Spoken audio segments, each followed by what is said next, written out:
Just because the Prime Minister dressed up in racist costumes so many times he can't remember them all doesn't mean every single Liberal is a racist. Just because the Prime Minister had tried to help a corporation avoid prosecution after it stole from some of Africa's poorest people doesn't mean all Liberals are racist. Just because about a half dozen Liberal MPs who are racial minorities have complained about his treatment of them does not mean that all Liberals are racist. That is guilt by association. Why doesn't the Prime Minister opt instead for personal responsibility? The Honourable Government House Leader. Mr. Speaker, I hope that I've been clear in all of my comments, that I respect the honourable colleagues on the other side, just as I believe they respect the colleagues that are on this side and the work that we do and the people that we are.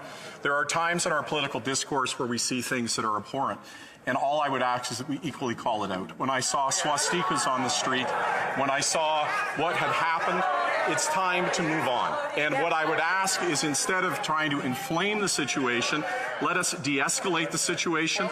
Let us work together to find a way to stop the lockdown that is happening of this city, so that citizens can move forward with their lives and any legitimate grievances can be fairly heard.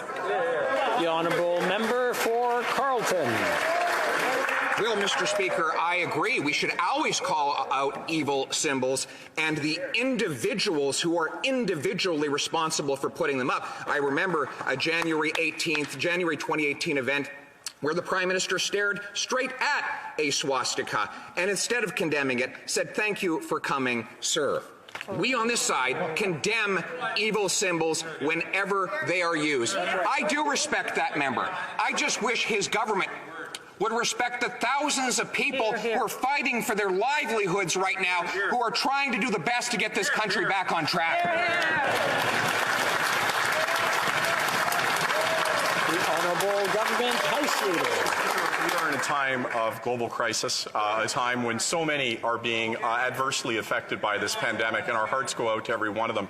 The way in which we have discourse for each other will define this moment for all of us. And to those that are peacefully protesting, I would ask that their point has been made. It's time to go home and do it a different way. That continuing to lock down this city and continuing to do what's happening, it is deeply disturbing for Canadians to see the way that this city and our symbols are being treated.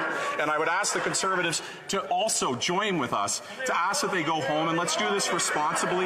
Let's have responsible dialogue. I respect the member opposite. Let's do this the right way. The Honourable Member for Carleton.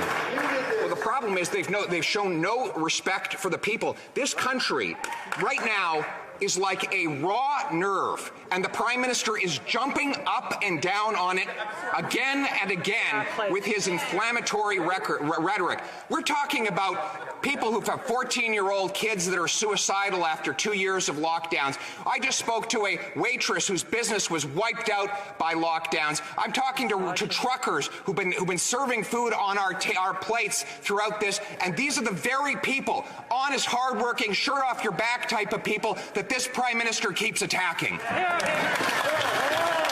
I encourage the member to just think about, as he's talking about de-escalating and having civil discourse, his tone and how he's approaching this issue. This is a time that is incredibly delicate.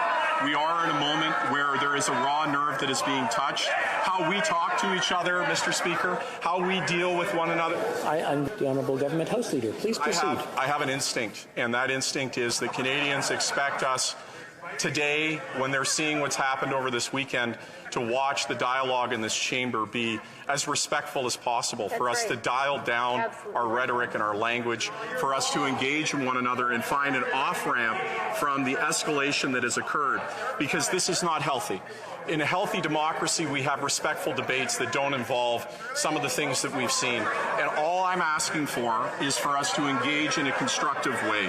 So if we could attempt in this place, in this hour, to be equal to that, I hope that we can move forward on that basis. The member for Carleton. Well, I couldn't agree more. And, Mr. Speaker, I was out at an overpass as the truckers went by, and what I saw were cheerful, patriotic, optimistic Canadians who want their freedom back and want their livelihoods back. And they're standing up for their fellow Canadians, the 60% of families who fear they can't feed themselves. The 28-year-old kid living in mom's basement because he can't afford a home. The small businessman wiped out by endless lockdowns by incompetent politicians. These are the people that are standing up and fighting for their livelihoods and their freedom. Why won't the government finally stand with them?